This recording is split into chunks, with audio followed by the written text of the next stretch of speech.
Alrighty, it looks like we have most folks have logged in, so I will get started. Good evening, everyone. Thank you very much for joining us tonight to learn about Module 3 of the Atlanta Zoning Rewrite process. My name is Caleb Rossico. I'm project manager for the consulting team, and I'll be taking us through this Q&A session tonight. We do have several other team members here who will be answering questions later on in the evening. Director Kieta Holmes with the Office of Zoning and Development is joining us. Christy Dobson with Code Studio is joining us. And then we also have Jeff Haymore with Dillard Sellers, our legal counsel, joining us. And before we get started, we do again want to encourage everyone to take notes as we go through this meeting, because we are going to have a brief presentation and then go into a Q&A session. So why don't we get started? So our goal this evening is to do a couple of things. The first thing we want to do is to familiarize folks who are new to the process with the process of updating the City of Atlanta's zoning ordinance. And so we're going to have a brief background where we sort of talk about work today and talk about how this Module 3 fits into the bigger picture. Following that, we will have a Q&A session focused on Module 3. We are first going to begin with answering any questions that were submitted in advance. These are both questions that were asked at the Module 1 unveiling and then subsequent questions that we've received online. And then after that, we'll give everyone an opportunity to answer any questions that you may have had after reading the ordinance or hearing anything this evening. We then have a very brief update with some items from Module 1 and Module 2 that we wanted to share, and then we'll talk a little bit about next steps. So again, if you're just joining us, I want to encourage you to please write down any questions that you may have, submit them in the chat, and then when we get to the Q&A session, my colleague Christopher Myers will read them and sort of paraphrase for the process. So let's get started. So as a little bit of background, we are in the process of updating the City of Atlanta zoning ordinance in conjunction with the City of Atlanta comprehensive plan known as Plan A. As I've said at all of the previous meetings, this is a truly unprecedented opportunity in the history of Atlanta to both think about the plan for what Atlanta should be, which is represented in the comprehensive plan, and then the regulations or the law that implements that plan, which is represented in the zoning ordinance. And so we've had the great fortune of really being able to work on a coordinated effort, an effort that comes up with what we're calling a unified framework to shaping growth and development in the city. We've had a very strong information sharing process where comments that relate to zoning that are received at a comp plan meeting are shared with us, and then anything that's comp plan related we share it with them. And so it really is a truly coordinated effort. If you would like to learn more about the comprehensive plan, you can visit atlantaforall.com. They do have a draft that's available for review and hope to be finishing up that process very, very shortly. And then as a little bit of background on timing, we have been sort of working on both of these efforts for several years now. The zoning ordinance rewrite began in earnest in early 2024. We have to date unveiled 3 modules, the final being Module 3, which we'll talk about tonight. And then once this module meeting is done, we will be finalizing all of the draft ordinances to prepare the first official draft of the new City of Atlanta zoning ordinance for your continued review. The goal is to have a document that can begin the adoption process early next year. So again, we're about a year away, a little bit less than a year away from actually having something that could begin adoption. And we do have plenty of time to review and comment. And that's why we're being so proactive about putting things out early, because we know a lot of additional issues could come up. Now, as a little bit of background, the zoning ordinance draft has been prepared in what we're calling 3 modules. These are basically similar types of zoning regulations. The modules were put out as discussion drafts, which means that nothing in them was finalized. If you've been to one of our previous meetings, you know that we've made a lot of changes as we update them based on your feedback. and they are truly intended for review, comment, and refinement. We do have a great project website where you can read all of the modules, module 1, 2, and 3. It is at atlzoning.com. You can go there, click in the top right on the red text, and there you can see all of the drafts. You can comment all of the drafts. And very interestingly, you can also see what your neighbors may be saying about certain regulations. So we encourage everyone to take advantage of that resource. That resource will be available for the next year. So not only the modules, but also available for review of the drafts of the entire ordinance. So again, as I just mentioned, modules 1, 2, and 3 are going to be combined into what we're calling the revised discussion draft of the ordinance. We hope to have this available in late spring, early summer. We'll give the community more time to review that, and only later this year, early next year, will we actually have what we're calling the adoption draft, this sort of 99% version that we're fairly confident reflects all the needs and aspirations of Atlanta stakeholders. Module 1 was unveiled earlier this year. Module 1 focused on really what we call the zoning districts, the standards that apply to different parts of the city. These are now organized into what we're calling form districts, which regulate the form or shape of a building and a property, and use districts, which regulate the use of property. And together, form district plus use district is the new word for a zoning district. So a little bit of change, but again, something that we feel is a great improvement over the current approach. It allows neighborhoods to really customize regulations to meet their needs. We then unveiled module 2. This was the part of the zoning ordinance that focuses on our development regulations. So things like, how do we interpret the zoning ordinance? What are the standards for sidewalks and streetscapes and trails and parking and fences and screening? And really everything else that is a citywide standard that is not necessarily unique to one zoning district. Now, there are two sections in that module that were not finished that we will be releasing very shortly. These are the development bonuses, which are the current provisions for affordable housing bonuses and other bonuses that are available in certain zoning districts, and then the very important sign ordinance. So those were not unveiled yet, but will be unveiled very soon, and I'll talk about that towards the end of the presentation. And then tonight is really to answer any questions that you may have on module 3.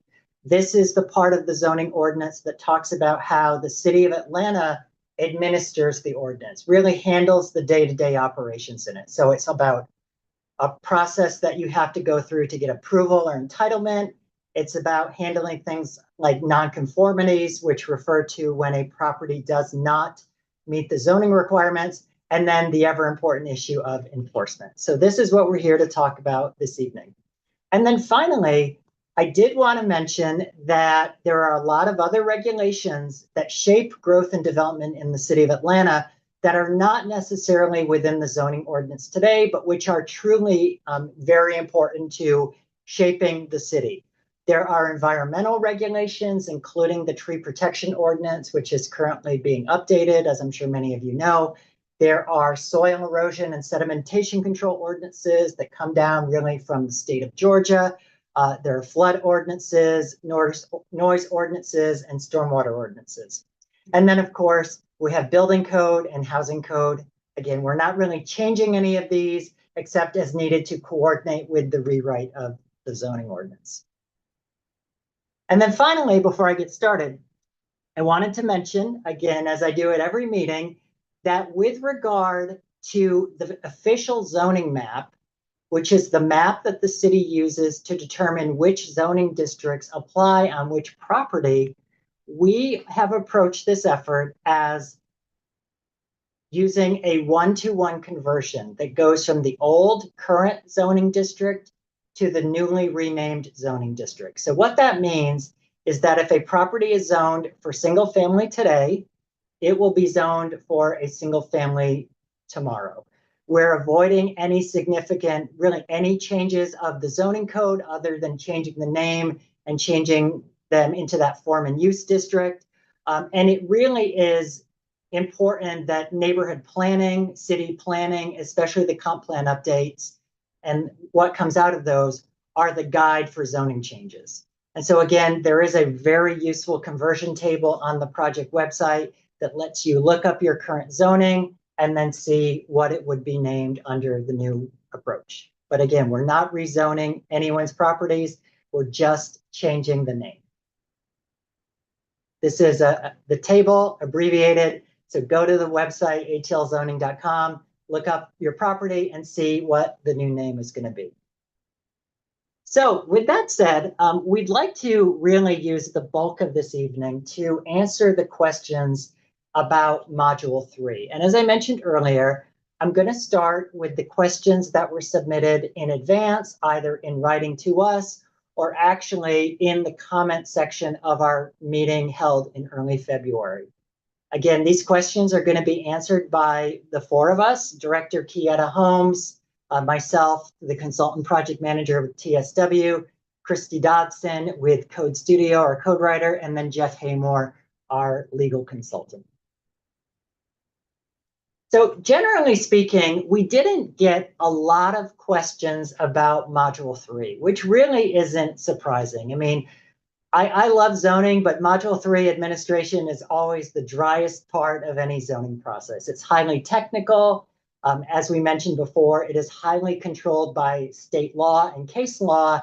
And so a lot of it is sort of set in stone and we really can't change too much. But there were a couple of questions, a couple of themes that we received in advance that we did want to answer. These generally relate to the process that will be used to review projects for compliance with the zoning ordinance, the development review process in particular, which is sort of one type of process, and then a couple of questions about what I'm calling state law compliance, things that the state of Georgia is requiring us to put in every zoning ordinance everywhere in the city, everywhere in the state, that some of you were confused about and some of you are very concerned about. So we'll answer those momentarily.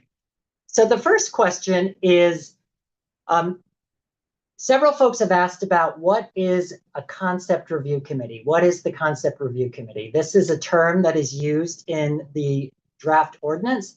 And when is it required? So Director Holmes, I'll let you answer this one.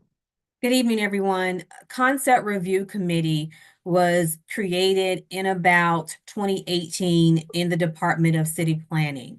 The Concept Review Committee is an assemblage of all of the departments and offices that are in the development process, meaning Office of Zoning and Development, Office of Buildings, Fire Department, Watershed Department, Atlanta Department of Transportation. All of those services, all those offices and departments that are in the development review or the reviews the applications that are submitted submitted for development. At the Concept Review Committee, a project is submitted for review. Whatever the concept of the project is, it is submitted for review, and comment is provided by each one of those departments. It was designed to give developers and persons who are submitting applications an upfront type of information with regard to issues of concern with their project. Concept review is required for any and all applications that are submitted for rezoning, any and all applications that are submitted for subdivision, and most recently, any and all applications that require an entitlement review that are developed for affordable housing. Great. Thank you very much. The next question relates to special administrative permits. As we mentioned at the last meeting, in some parts of the city of Atlanta, development requires what is called a special administrative permit before one may apply for a building permit. So the question was, with special administrative permits being eliminated, what will the zoning compliance process look like under the new code? And so I will let Director Holmes start with that slide. So the screen before you shows the 4 different ways in which a project would start here in the city of Atlanta.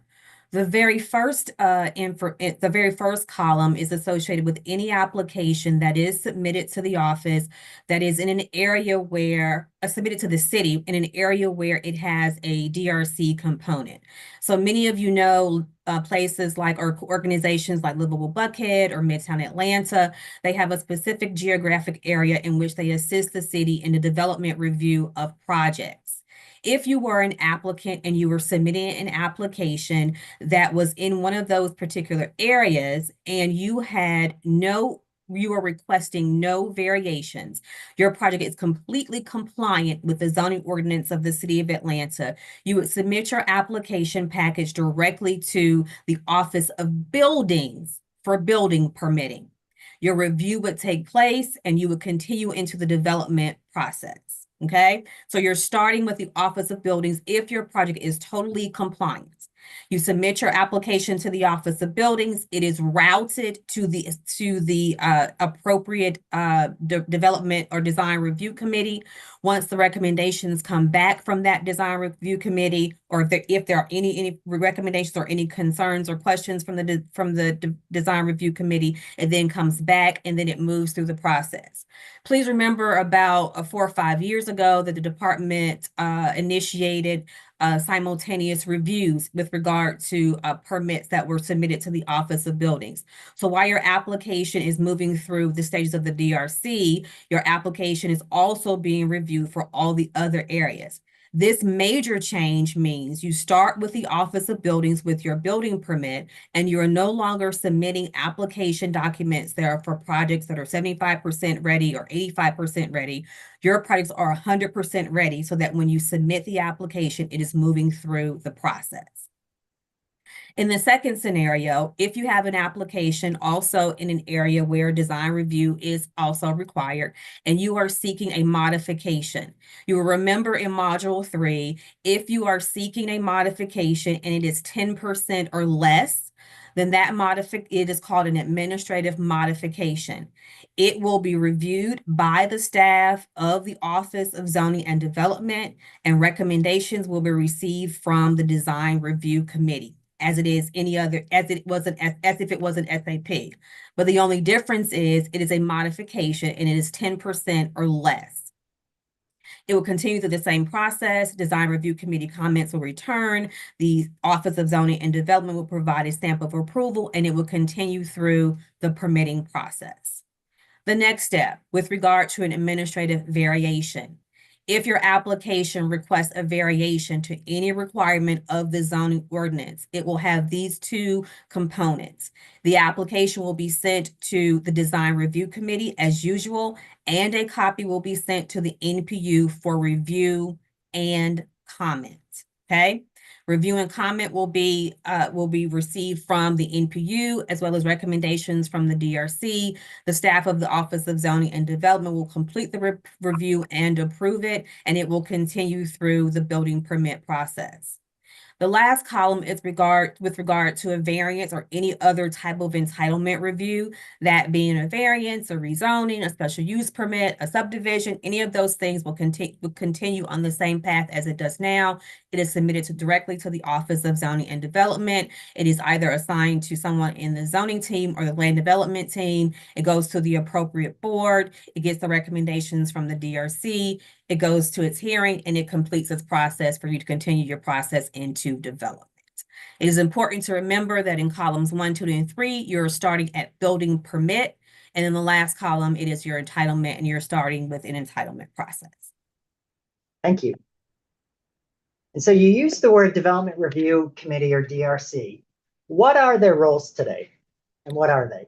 Sure. The Design Review or Development Review Committee are really the partners with the City of Atlanta that assist with particular geographic areas here in the city. So they provide an extra layer of design review and comment, ensuring that the applications or developments that are submitted in those particular areas meet the minimum standards of the City of Atlanta. And then sometimes they increase the standards by their relationships and their organizations themselves.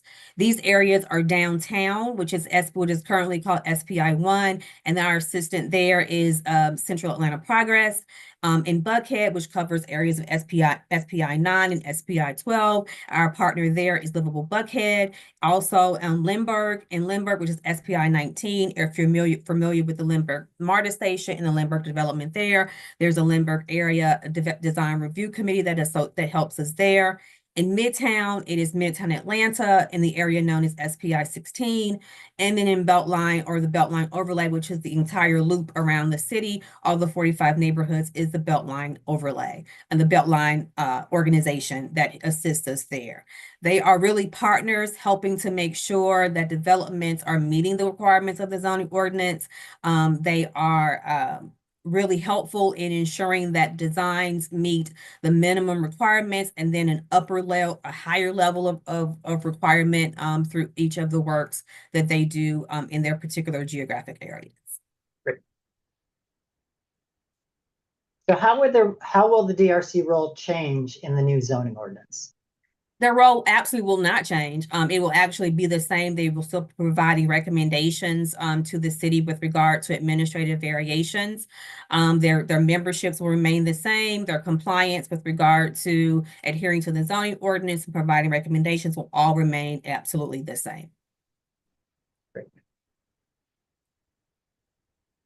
There are a couple of minor changes I would like to touch upon given what Director Holmes said, really give a little bit more detail.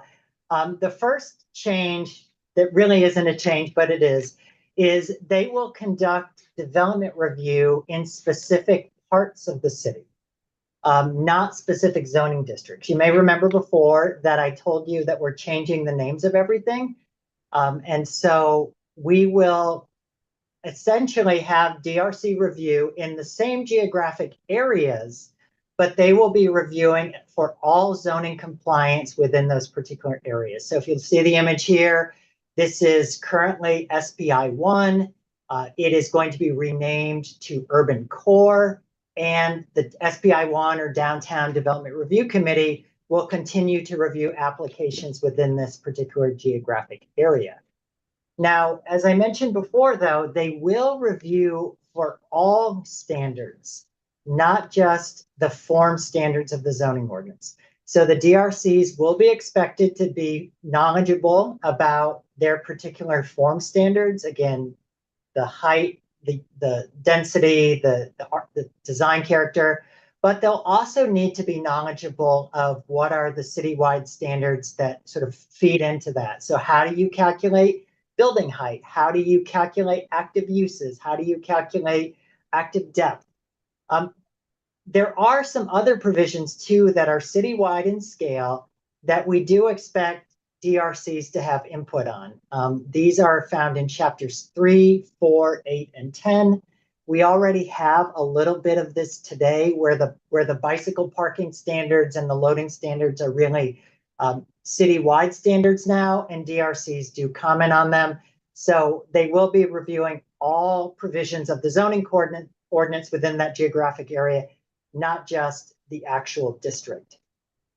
And then Director Holmes, could you talk about the change to the period of time, the duration of their review? So the city is really challenged with making sure applications move through the process really efficiently, effectively, and on time so that developers can meet their financial obligations. So the DRC review will be limited to 45 days, and it is concurrent with the city review. This will allow developers, we hope, the opportunity to get to the DRC, provide the applications to the city, get onto the DRC calendar, have their review done, the recommendations received, and get through the process with limited time and duration. Great, thank you. So again, to sum up what was said, DRCs will continue. They will continue to look at development within the same areas they do today. They will continue to be advisory. The final approval will continue to be with the Office of Zoning and Development, and they will generally continue to have a similar role.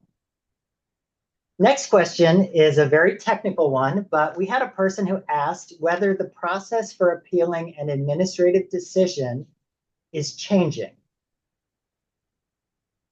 No, it is not. Currently the language is in chapter 30 with regard to how you appeal an administrative decision, decision of an administrative official. That same language will carry over into 2.0, and the process will still be the same. The appeal would have to be submitted within 30 days of the decision of the administrative official, and it will be heard by the Board of Zoning Adjustment as it is today. Great, thank you. The next question I'm going to turn over to Jeff Haymore, our legal counsel. He touched upon this a little bit at the Module 3 unveiling. We did have a couple of folks ask why there are different processes in the zoning ordinance now for city-initiated rezoning from single unit to multi-unit housing. They felt that that was concerning and wanted to know why that was in the draft. So Mr. Haymore, can you explain why that's in there?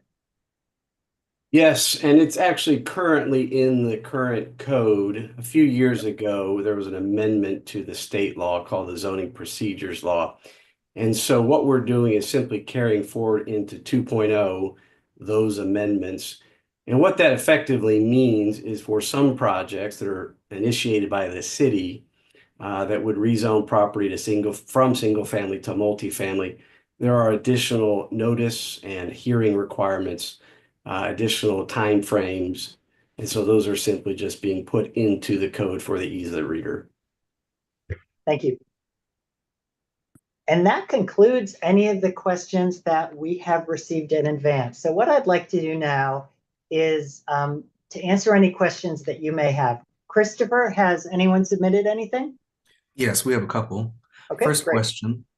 A delay in the rezoning process has been mentioned related to the rollout of the new regulations. Is there an estimated date and duration for the blackout period? Director Holmes? So I think we're talking about time in order for the old zoning ordinance to stop being effective and the new zoning ordinance to become effective. Certainly, we'll have to consult with our law department about what the timing of that is and how we do that. But there will have to be a period where we will stop taking applications under what is the current zoning regulations in a period in which we would have to then start the new zoning would be effective, and then we could start taking applications again for rezonings using those regulations. Because we don't have any definitive information on that yet, I'm sorry, I can't speak in more specific terms, but hope that did answer the question. Our next question, what does 10% or less mean regarding administrative modifications? I can answer that one. When we presented, I think it was Module 2, which were the citywide standards, there was a proposal to create a administrative modification, which is the way to think of it is as a very, very, very minor variance. It would be something where the director could approve a change of, say, the side setback was 7 feet. They could approve a 10% relief of that by right. This is extremely common in zoning ordinances. In fact, I think almost every jurisdiction in the metro area has it. The city of Atlanta does not have it, and it would be very restrictive. So one of the things that we're working on right now as a consulting team is updating modules 3 and module 8. I'm sorry, chapters 3 and 8, which are part of module 2. If you go to the website now and you look at those chapters, you will see that every single standard has an administrative modification amount noted. And that's what it really refers to. When you're looking at the particular standard, there is an indication of what can be waived, and typically it's within 10% by administrative modification. And Caleb, is that with regard to those administrative modifications, if it's not listed there as an administrative modification, then we could not review it as an administrative modification. We're being that prescriptive. Is that right? Yes, ma'am. Thank you. Okay, our next question. For the SAP general review process, if one or more variances are required, can these be approved through a rezoning process so that when the SAP is submitted, the project is then deemed fully compliant, allowing the applicant to move quickly through the fully compliant work stream? No, a variance is an entitlement process, meaning you have to seek the relief on the property first before you can start into the permitting process. Please remember that all these processes I explained in the beginning were permitting processes, and all entitlement has to be completed before the permitting can begin. Our next question, what happens if a permit application is made believing it is fully compliant, but staff review identifies a required modification or variation? Can the application be easily transferred to the next more detailed process without starting over? Yes, it can. Will the DRCs review the historic districts that have overlays, even if these districts are not in a current DRC area? No. Next question, please describe the process of the city proposing a change in rezoning for a specific neighborhood. For example, from single family and small apartment buildings to larger apartment buildings with smaller setbacks. This is being proposed for 2 blocks in the VA Highland area. That particular comment, I would ask you to hold, Christopher. That is a misunderstanding of the proposal, and we'll be actually talking about that after the Q&A session. Understood. Okay, we have a specific area question. Tell me if this makes sense for this meeting. Is Greenwood Avenue and St. Charles Avenue Northeast still being changed from RG2 to VIHI? It's related to it's related to that previous question, Chris. Oh, is it? Oh, okay. It's a different person. Okay. All right, we'll mark that to be addressed later. Okay. The next question, my questions are regarding Module 2. It looks like they have 2 questions. Please explain the differences between floor area and floor area ratio calculations between the current process and future processes. I'll hold the second part. Christy, do you want to answer that one, or shall I? I'm happy to point to the new definition, and that would be in Chapter 10. And if you go on Conveo and look at Chapter 10, page 10-5, there is a definition for floor area, the cumulative amount of interior floor space on a lot, and there are specific outlining of how that is measured for what is included and what is not included. And then simply in the definition section, the ratio is that floor area divided by the area of the lot itself. I believe we specifically answered in the question and answer session that is posted on the ATL Zoning 2.0 website, the difference for how that is measured today and how that is proposed to be measured in the new code. Yep. So if you go to atlzoning.com, click on Meet and Contribute, which is under, I think, Connect, and you go to the Module 2 Q&A, we have some nice graphics showing what counts today towards floor area ratio and what would count under the proposal, and then how it actually could affect a real property. So I would encourage you to watch that video. If I have a moment, I will put it in the chat, but if I don't, you can definitely find it on the website. The second part of their question, I think might have already been addressed, but just to be sure, they said, I see how height is calculated for multifamily. Where are height calculations described for R1 through R5? There's no difference. That's right. Our next question, are there sign postings required or anything new to the process for an administrative variation, not a full variation with BZA? Yes, there is a signpost associated with an administrative variation, and it is the posting of the sign is done at the approval. Yes. Okay, and at this moment, the last question we have, why are DRC presentations being limited to only one when it wouldn't delay the 45-day process? Earlier, they asked for just a deeper description of how the DRCs meet within that 45-day process.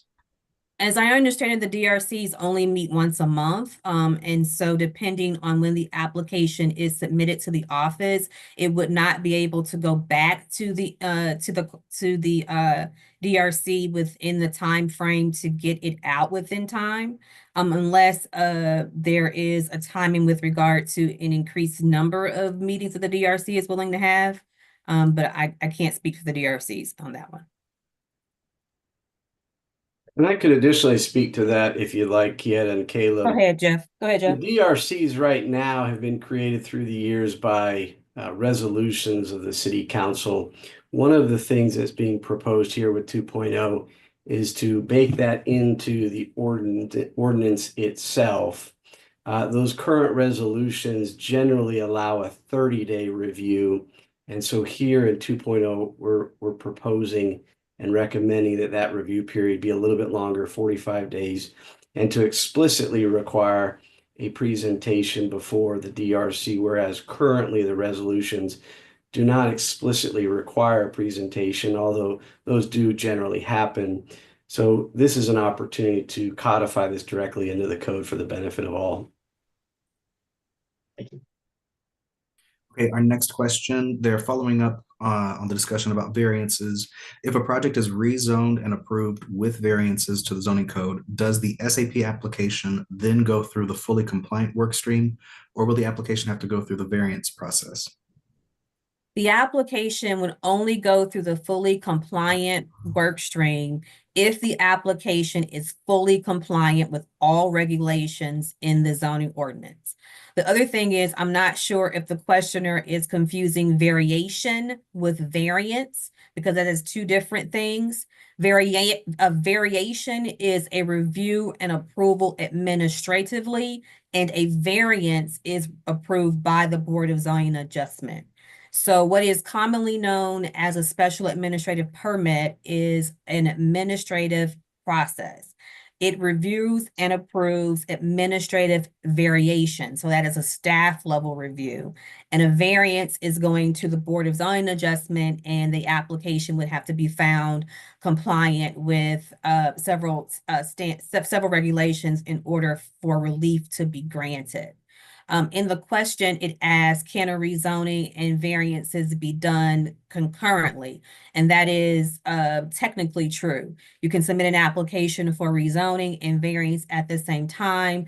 The ZRB would hear the rezoning first, and then the BZA would hear the variances, and they would be approved within a month or so of each other.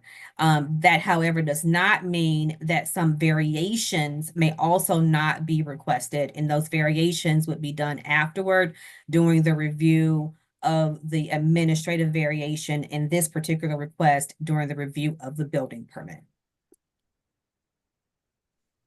Ready for the next question? Has there been any discussion to allow variances to be submitted and maybe approved by the city council concurrently with a rezoning special use permit review? If not, would that proposal be viewed as a problem? The consultant team, and I'll answer first. This is referring to a concept called concurrent variances that some jurisdictions have. We as a consultant team tend to not support that. And the reason is that the criteria for variations are very specific, and often the city council doesn't have the technical sort of authority and rigor to review those. And so customarily, we always recommend as a company to keep those separate. And so that is not something that TSW as the project lead would recommend. Obviously, if the city of Atlanta is interested in that, we could consider it, but there are some very specific problems with that approach, even though some places do it. Mr. Haymore, would you like to comment a little bit on the concerns about that? Well, the other thing to point out, and we all know this, is the public hearings in most jurisdictions around Georgia involve a planning commission, but also usually the legislative body, the city council or the county commission. In Atlanta, the sole public hearing is held before the zoning review board. And to Kayla's point earlier, the different criteria. And so I think the practice for many years has been to delegate the variance authority to the BZA while the city council retains the authority on rezonings. Okay, for the next question, this person asks how properties that are currently zoned MRC will be handled. Will the new zoning require that any multifamily developments on those sites include commercial? And will neighborhoods be able to oppose any developments without commercial on those properties? MRC means mixed residential commercial. It is one of our mixed use zoning districts that we have in the city today, along many of the major corridors. It permits both residential and commercial uses, and under the proposal, it will also permit both residential and commercial uses. There is no proposed requirement to force a developer to build commercial in what is entirely a residential project, or to force a commercial project to include residential. With that said, if you did attend the meeting for Module 2, we brought up this idea of requiring some locations to be built out as retail ready. This is the idea that there are some parts of the city of Atlanta where you want to make sure that major buildings along major corridors, if they are residential, design the ground floor in such a way that 10, 20 years down the road, it could convert to commercial uses. So that idea is in the draft ordinance, but that is entirely a formal an architectural consideration. It does not require the applicants to have commercial uses. I hope that answered your question.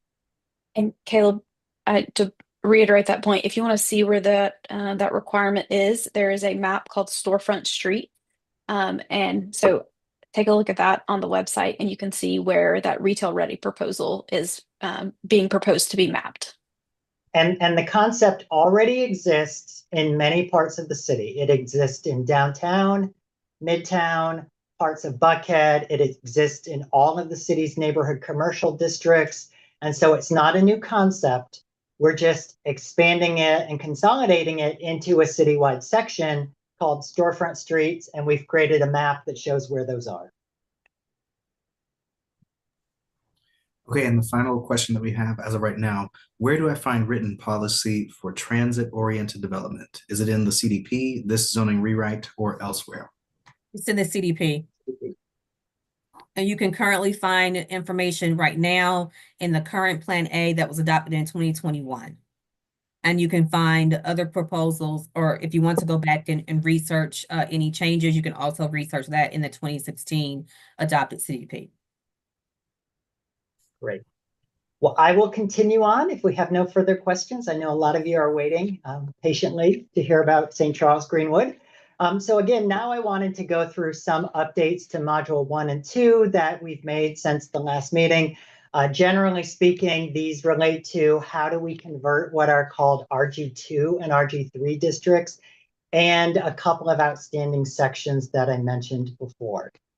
So the first thing, and I apologize, this is going to be very technical. I'm going to try to keep it as simple as possible, is that we have received several hundred comments from a couple of neighborhoods related to the proposed conversion of what are called RG2 and RG3 zoning districts. These are areas of the city that are zoned for multifamily today. I repeat, these are areas of the city that are zoned for multifamily under the current zoning ordinance, that a lot of folks may not have understood that that was allowed. So we have received comments related to those particular properties when they are embedded within neighborhoods from Ansley Park, from the Midtown Garden District, and then several hundred from Virginia Highlands, St. Charles. The initial proposal for that district, for those RG2 and RG3 districts, was to convert them into what we called the Urban General District. This was a form district that would have allowed buildings to come right up to the street and have no requirement for side setbacks. That is allowed in many of the RG districts, but there were specific concerns about how this pattern, how this standard may affect those smaller properties in the city. And so the concerns, generally speaking, related to a couple of things. There were a lot of comments about the number of units allowed on a lot. Again, RG2 today allows for multifamily units on a lot. The only controlling factor is the floor area ratio. There were concerns about the size of the buildings. RG2 today has an unlimited building size. The proposed ordinance would have limited building width to 275 feet. So we're actually reducing it. And then there were some concerns about the side setbacks. RG2 and RG3 have a 7-foot side setback. And as I mentioned, we were initially proposing to convert that to 0. And both RG2 and RG3 today allow buildings to allow up to 100% coverage of the property.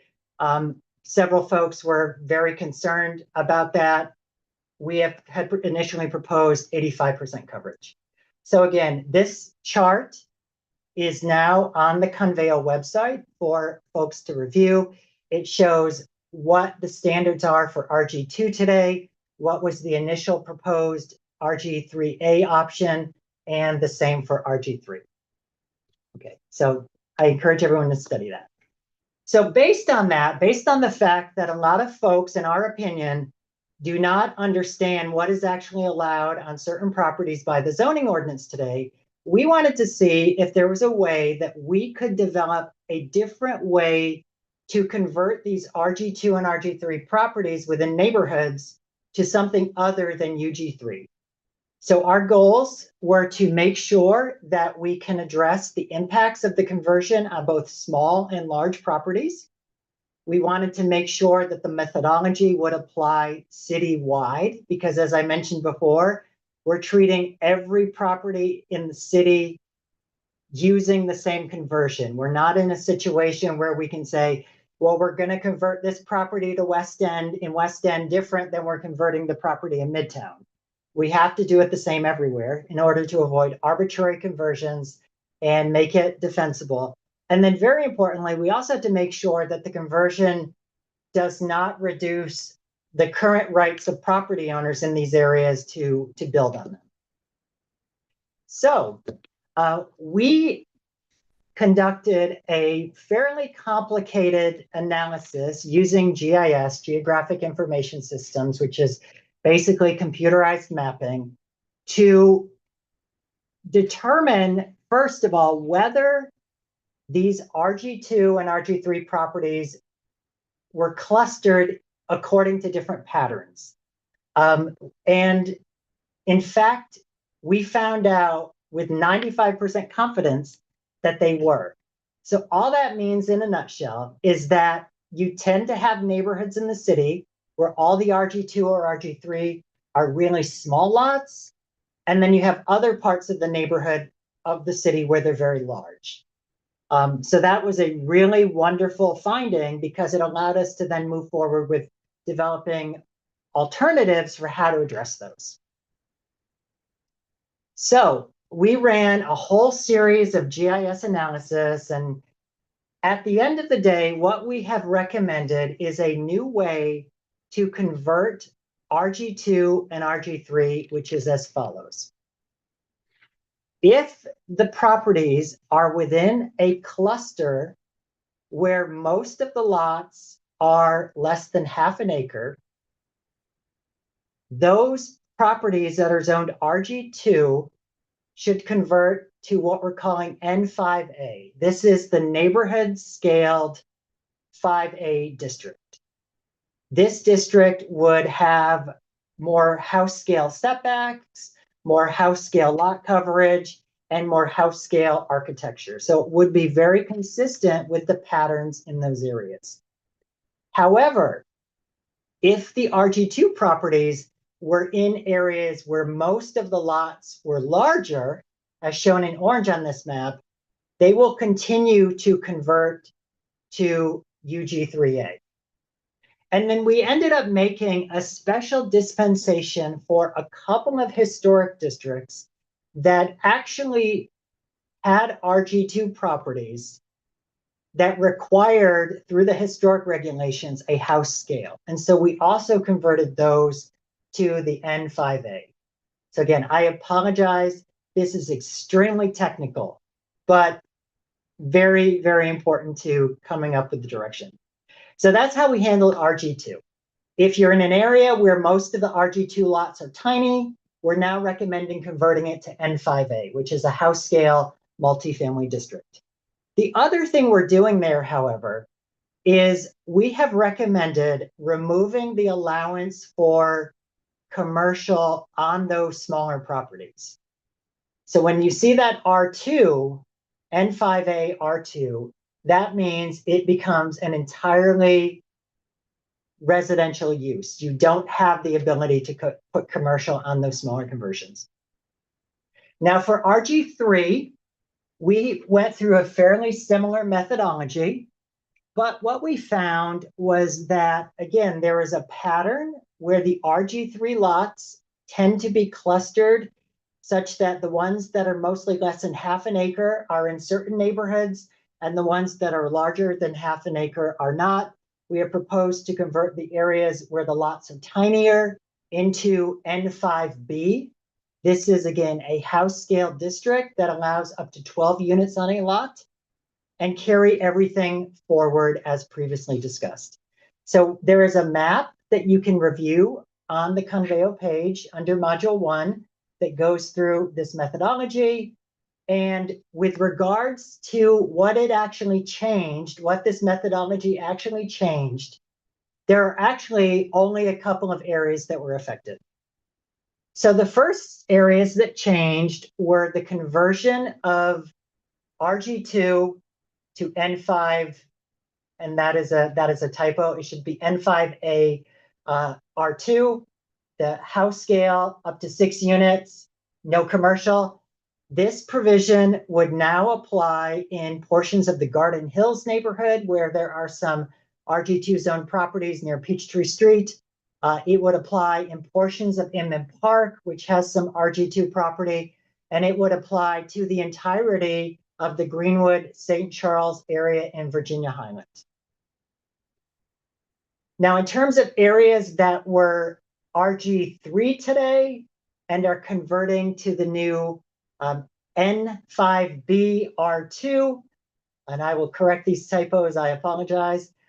These affected Piedmont Avenue in Ansley Park.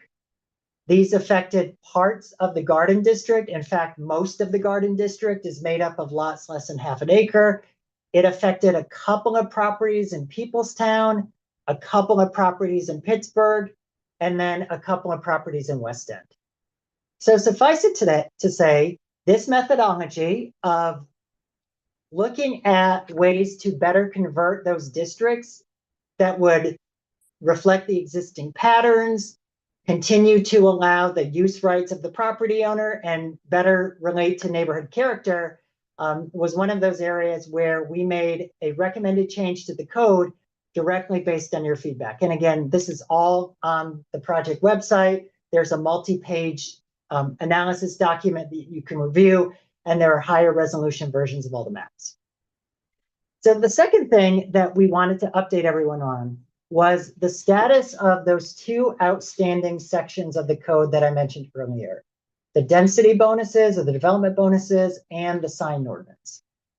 So Christy and the consultant team and the city are currently in the process of finalizing the drafts for Division 8.2, which is development bonuses, and Division 8.6. We are working as quickly as possible to get those done. In terms of the sign ordinance, very little is changing other than cleaning it up and adding graphics. But unfortunately, we have so many sign districts in Atlanta that it's taking a heck of a lot longer than we anticipated. So if you are signed up to receive emails on this process, when those are done, we are going to post them to the project website, and we're also going to record a video where we walk through the major changes for your review. And then those will be put on the Conveo website, and we will allow folks to provide comments on those as well. So those are the two big things that we've been working on. I'd like to also talk a little bit about next steps.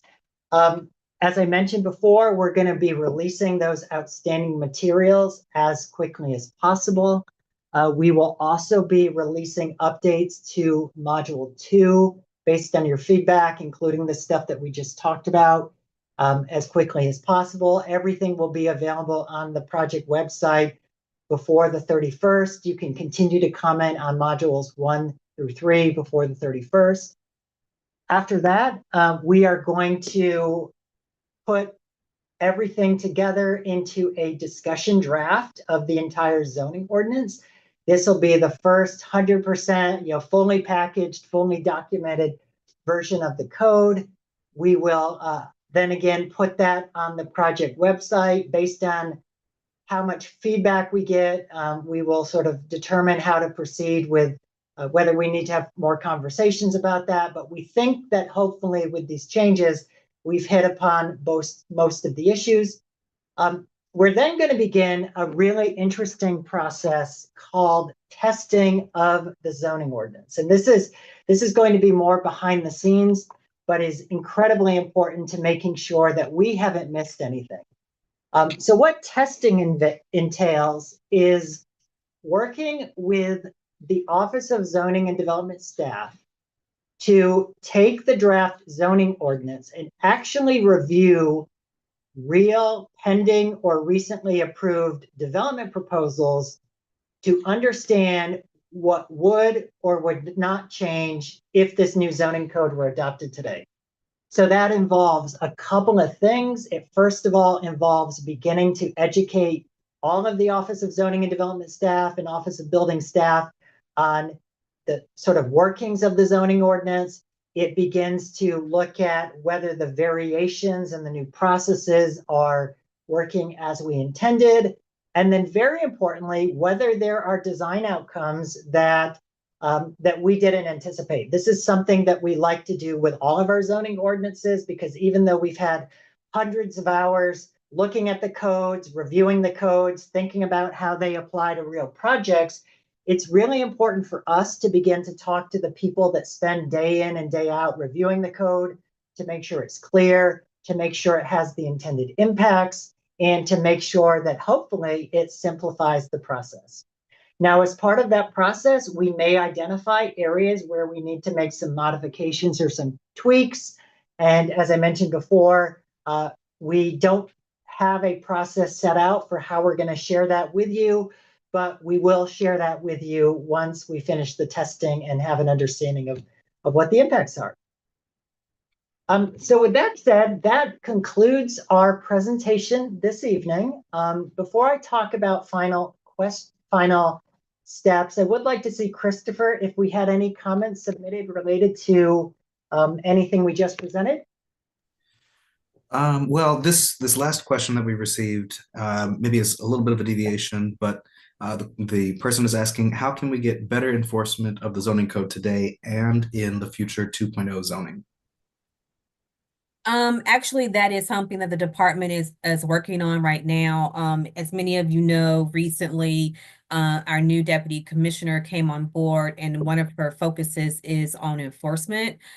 She is currently working to get together all of the enforcement bodies of the city, because there are so many different enforcement agencies and groups in the city. So there will be a meeting of the minds, and the result of that, we hope, is better enforcement of the zoning code and many other codes here in the city. So that is actually something that is very top of mind in the Department of City Planning. Thank you. Christopher, any other questions? We had one more question come in. This person is asking how dense a transit-oriented development area on a map can be. Will it be based on the zoning or a different overlay? And is there a formula or grid for the density? The transit station areas today all have different zonings. Some of them are zoned for extremely high density, such as downtown Atlanta, Midtown, Buckhead. Others are not zoned for very significant density. As I mentioned early on, we are translating the current zoning on a one-to-one basis. And so if a property is zoned for extremely high density around transit today, it will be zoned for extremely high density around transit tomorrow. If it is not zoned for extremely high density, it will not be zoned for extremely high transit when the new code is adopted. Now, again, nothing is to say that if a neighborhood plan comes up and that neighborhood determines that they want to encourage higher density around transit, the city of Atlanta can always update the zoning map based on area plans as they've done for 20 or 30 years now. But there's no absolute, this zoning ordinance does not automatically upzone around transit. It converts the current zoning to new zoning. In the N2B R3 district currently proposed for current R5 district, does PZ4 parking mean 1 space per primary unit plus 1 additional space per bedroom over 3 bedrooms? There is I cannot answer that without having the ordinance. Christy, can you look up while I answer the first part, if you would? What this question refers to is during our Module 2 meetings, we presented this idea of having parking regulations based on proximity to multi-transportation facilities. So if you're near MARTA, you have one parking requirement. If you're not near MARTA, you have another.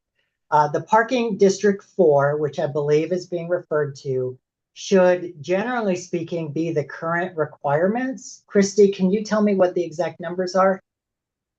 Yes, so if you are up to 2 dwelling units, so say you're a duplex, there is 1 space required per dwelling unit. So there's no differentiation between the number of bedrooms. It's based on the number of dwelling units. And as we presented at the Module 2 Q&A session, the city does allow you today to count on-street parking adjacent to your property towards parking requirements.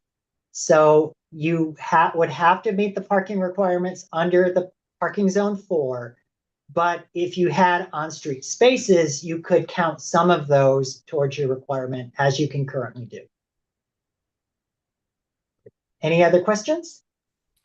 I think that's all the questions about the zoning ordinance. Great, great. All right, well, again, I want to thank everyone for attending this meeting this evening. I know this has been one of the more technical meetings. I would like to encourage everyone to stay in touch, visit the project website. If you're new to the project website, atlzoning.com, you can review all of the previous meeting materials under the meeting section. You can review all the previous meeting handouts, and then very importantly, you can review drafts of all of the proposed zoning ordinances on the top right. We will be updating these in coming weeks as materials are unveiled. When we release the update to Module 2 and any updates to Module 3, we will have almost like an executive summary of what changed and what didn't change for your review. So you can go to the website, review the drafts, and then look at Module 1, 2, or 3. If you feel more comfortable talking by phone, you can call the hotline 404-546-0116 and leave a message and someone will call you back. You can send an email to us with any questions or concerns you have at atlzoning2@atlantaga.gov. And of course, these meetings and all of our meetings will be available at YouTube. So I'd like to thank everyone so much for being here this evening. I'd like to thank you for your commitment to helping make Atlanta a better place. And I'd like to encourage you to attend any future meetings, any future materials as they come out. So thank you very much.